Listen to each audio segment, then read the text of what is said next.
Baik, kita akan masuk ke bagian soal nomor 5. Pada gambar di samping, sebuah balok bermassa 400 gram dijatuhkan pada sebuah pegas vertikal yang awalnya dalam keadaan rileks. Pegas tersebut memiliki nilai konstanta pegas K 4,5 Newton per cm, lalu melekat pada pegas dan membuat pegas tertekan sejauh 10 cm sebelum kemudian berhenti sejenak.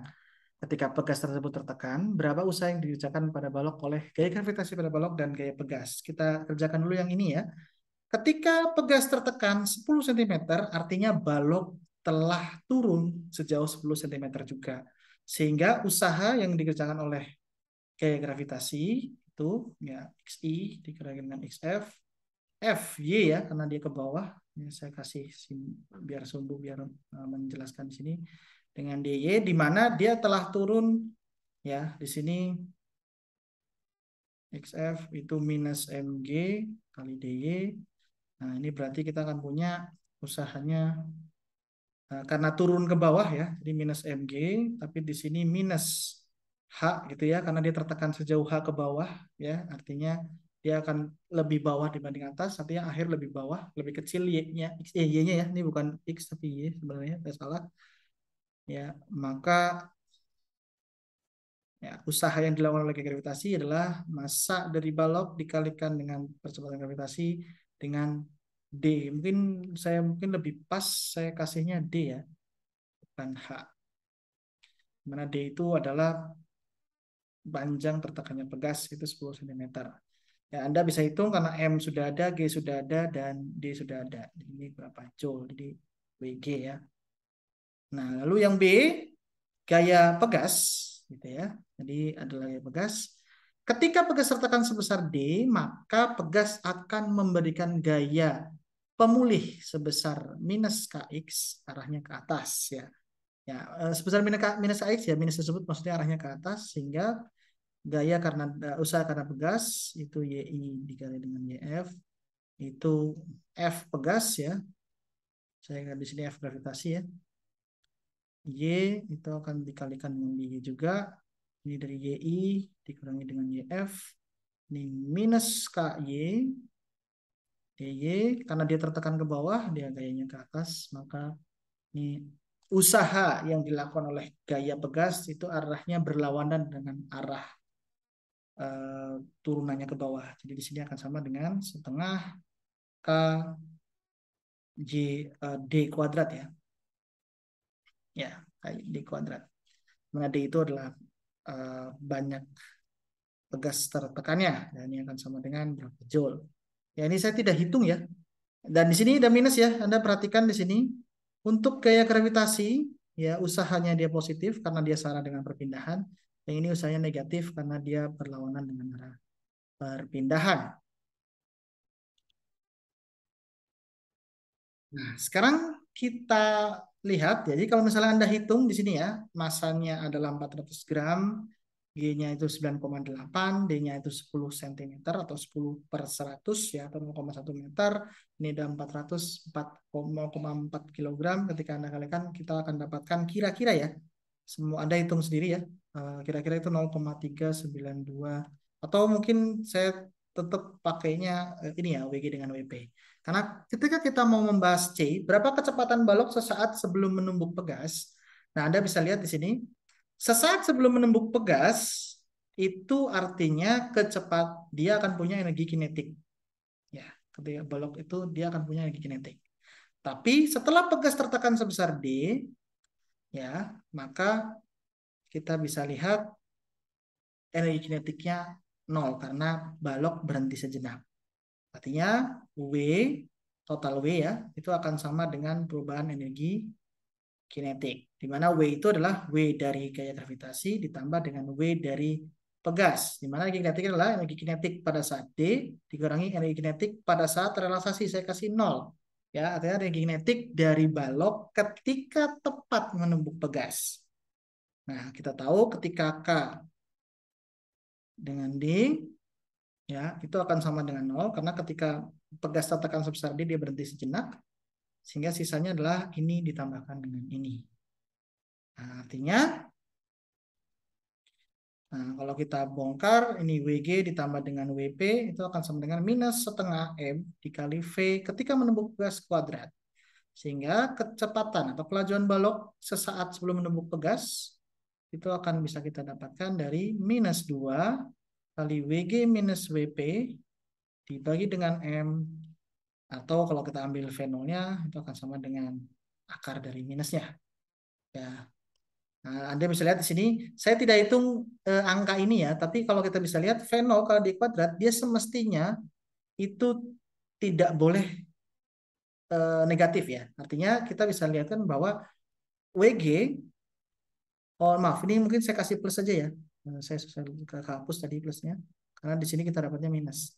Maka WP, besar WP itu akan lebih besar dibandingkan WG. Sehingga nanti hasilnya WG plus WP itu negatif, sehingga kalau dikalikan negatif itu akan jadi positif. Anda bisa dapatkan ini berapa meter per second. Ya, ingat di sini harus positif ya. Saya kasih keterangan di sini harus positif. Saya tidak hitung ya, Anda pastikan sendiri. Positif. Nah, sekarang kita masuk ke kasus yang D. Ini kasus khusus lagi, kasus lain tambahan ya. Jika kecepatan balok saat jatuh adalah 2 kali lipat, berapa perubahan panjang pegas maksimum? Nah, oke, kita tinjau lagi hubungan antara usaha dengan energi kinetik. Ya, energi kinetik. Nah,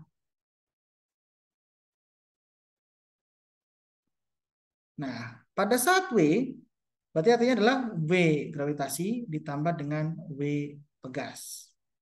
Nah, tadi kita lihat untuk W gravitasi dan W pegas itu akan sama dengan K pada saat dia tertekan sebesar S. Kita anggap misalnya jatuh 2 kali, ketika jatuh 2 kali lipat, perubahan panjang pegas itu tidaklah D tapi S ya.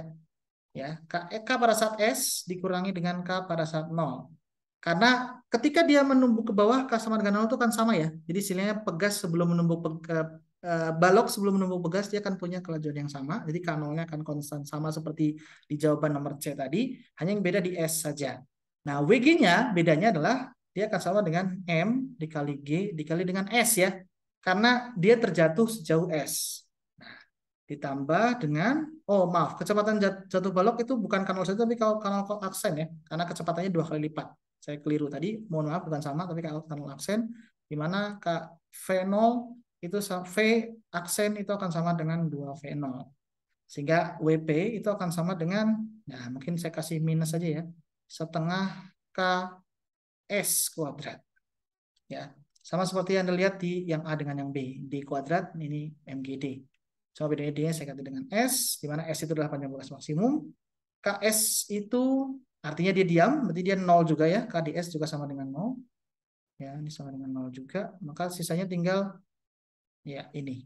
Nah, kanal aksen nanti setengah massa V aksen kuadrat. Artinya di sini adalah MG S dikurangi setengah KS kuadrat sama dengan minus setengah M kali 4 V0 kuadrat. V0-nya sudah kita dapatkan di jawaban yang C. Ya. Jadi artinya di sini kita bisa dapatkan persamaan kuadrat ya dalam S karena kita mau cari S. Jadi kita persamaan kuadrat adalah setengah KS kuadrat dikurangi M kali G kali S dikurangi 2 ya. Karena setengah kali 4 2 M V0 kuadrat sama dengan 0. Lalu kalau kita lebih sederhanakan lagi, S kuadrat dikurangi dengan 2mg dibagi K kali S dikurangi dengan 4m V0 kuadrat dibagi dengan K sama dengan 4. Oke, ini jadi persamaan kuadrat terhadap S. Kita bisa cari S. 1, 2, itu minus B. 2mg per K plus minus akar B kuadrat kan ya. 4 M kuadrat G kuadrat per K kuadrat min 4AC ya. Min 4AC plus 16 ya. 4A-nya itu 1 berarti M V0 kuadrat per K. Ya. Dibagi dengan 2A. Atau kalau kita sederhanakan sedikit ini jadi MG dibagi dengan K plus minus.